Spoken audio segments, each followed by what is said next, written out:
Dans ce bruit qui m'envahit, je te cherche, toi, mon Dieu. Je te prie et me confie, je me tourne vers les cieux. La première lecture tirée du Deutéronome nous présente Moïse en train d'expliquer quel geste d'offrande faire devant Dieu et quelles paroles prononcer à cette occasion. Moïse donne 2 règles à suivre. La première, tu présenteras tes prémices, les prémices de tes récoltes. Et la deuxième règle, tu prononceras ces paroles. Autrement dit, tu te rappelleras le pourquoi de ton offrande. On est réunis ensemble ce matin. Dans le fond, on suit ces 2 règles-là aussi. Pourquoi ce geste d'offrir à Dieu les premiers fruits de leur récolte? Parce que pour le peuple d'Israël, tout vient de Dieu. Le croyant juif reconnaît que sans le Seigneur, ses mains seraient vides. Alors, quand il offre les premiers épis coupés, il réactive sa mémoire, qui est celle de sa communauté, de son peuple, en commençant par le tout début, par Abraham, le père des croyants. Le texte commence en disant « Mon père était un Araméen vagabond qui descendit en Égypte. » Il ne commence pas de façon neutre. Hein? Il ne dit pas « Abraham était un Araméen vagabond », mais « mon père ». Il ne raconte pas n'importe quelle histoire, mais la sienne, celle de son peuple. Il se sent concerné par cette histoire. Il appartient à cette histoire. Puis il continue à nous raconter en utilisant le « nous », comme s'il avait été présent des siècles avant dans tous les événements du salut qu'il rappelle. Comme s'il avait été là dans le temps des Égyptiens. Il dit « Les Égyptiens nous ont maltraités ». Il n'était pas encore au monde, mais il appartient à cette histoire-là. Nous avons crié vers le Seigneur. Il a entendu notre voix. Le Seigneur nous a fait sortir d'Égypte. Le « nous » revient. Il y en a un qui nous a divulgaché l'affaire. Là. Combien de fois il revient? 7 fois. Comme 7 sacrements, comme 7 jours de la semaine. Comme c'était, le chiffre 7 dit quelque chose de complet. C'est comme si le 7 nous, c'était toute l'Assemblée d'Israël réunie. Nous sommes 7 ce matin, parce que nous formons un ensemble, un corps. Et là, il passe du nous au je. Il dit, et voici maintenant que j'apporte les prémices des produits du sol. Alors, ce texte de l'Ancien Testament me fait penser à l'usage du pronom « je » et du « nous » dans nos prières liturgiques. On fait la même chose. On voit d'où on est né, finalement, de la foi du peuple juif. Par exemple, quel est le premier mot du credo? « Je ». Et le « nous » est continuellement utilisé tout au long de la messe. Par exemple, dès le début, avec la prière pénitentielle, qu'est-ce qu'on dit? On dit « Prends pitié de nous ». Hein? Après la consécration, 3 fois « nous ». Nous annonçons, nous proclamons, nous attendons. Hein? Et même chose dans le Notre Père puis l'agneau de Dieu. Hein, on va le dire tout à l'heure, Notre Père, hein? Pardonne-nous. Hein? Ça revient. C'est tout le temps nous. Parce qu'on est concerné, ce n'est pas l'histoire des autres, c'est notre histoire comme individu et comme communauté. Et cette première lecture m'amène à une deuxième réflexion. Pour être croyant, il faut sentir le besoin de Dieu dans sa vie. Si on n'a pas besoin d'être sauvé, alors qu'est-ce que ça donne d'être croyant? On doit identifier ce qui nous empêche de vivre pleinement, d'être pleinement nous-mêmes, d'être libérés comme les Hébreux. Les Égyptiens nous ont maltraités, alors nous avons crié vers le Seigneur. Il a entendu notre voix. Le problème aujourd'hui en Occident, c'est qu'on peut se passer de Dieu.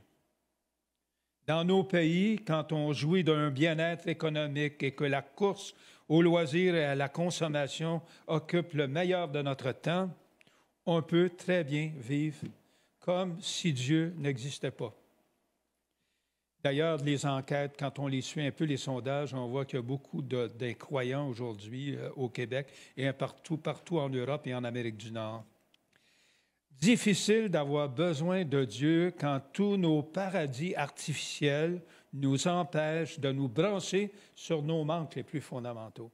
Il n'y a rien de pire que de continuellement penser à d'autres choses pour ne pas vivre l'angoisse existentielle qui nous habite tous. On évite ça. Alors, les paradis artificiels, ce sont fondamentalement les 3 tentations de Jésus. D'abord, le paradis des biens matériels.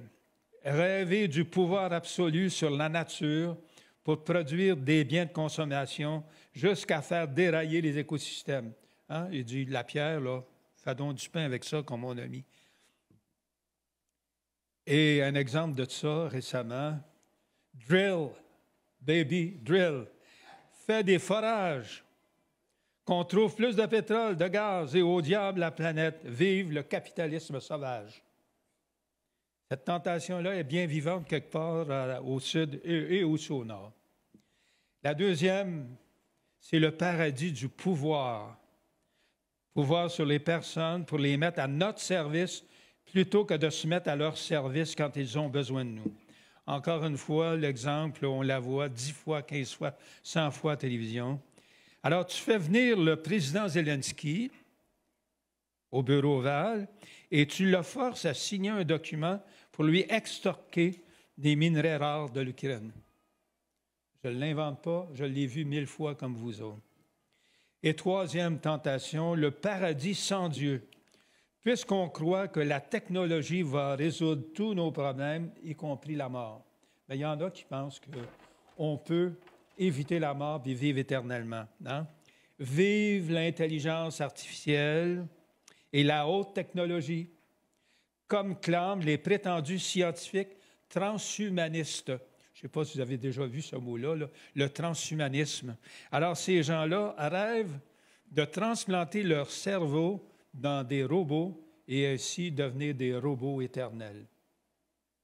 Tentation d'un paradis sans Dieu, on peut se passer puisqu'on ne mourra pas. Alors, nous avons grand besoin de nous rappeler que le mal et la mort n'auront pas le dernier mot, non pas à l'aide de l'intelligence artificielle, mais par la puissance de Jésus ressuscité. À nous maintenant de porter au monde cette bonne nouvelle d'espérance. Nous sommes les pieds et les mains de Dieu qui a fait de nous ses partenaires pour annoncer en parole et en acte cette vie nouvelle et éternelle qui passe par la mort, mais qui fait partie de l'aventure humaine vers la résurrection, vers la vie éternelle. Il faut nous mettre au travail, que le pain que nous allons partager tout à l'heure soit la tentation de suivre Jésus et non pas la tentation de le laisser de côté, qu'il nous donne le courage et la force de le suivre. Amen. Chaque jour, je veux entendre ta voix et que ma vie soit pour toi, tout comme un parfum d'amour. Chaque jour, je veux marcher dans tes voies, chaque instant, à chaque pas, et vivre de ton amour. Et chaque jour, je veux entendre ta voix, et que ma vie soit pour toi, tout comme un parfum d'amour que je répands chaque jour. Je veux marcher dans tes voies, chaque instant, à chaque pas, vivre de ton amour. Que chaque jour, je veux entendre ta voix, et que ma vie soit pour toi, comme un parfum d'amour. Je répands chaque jour.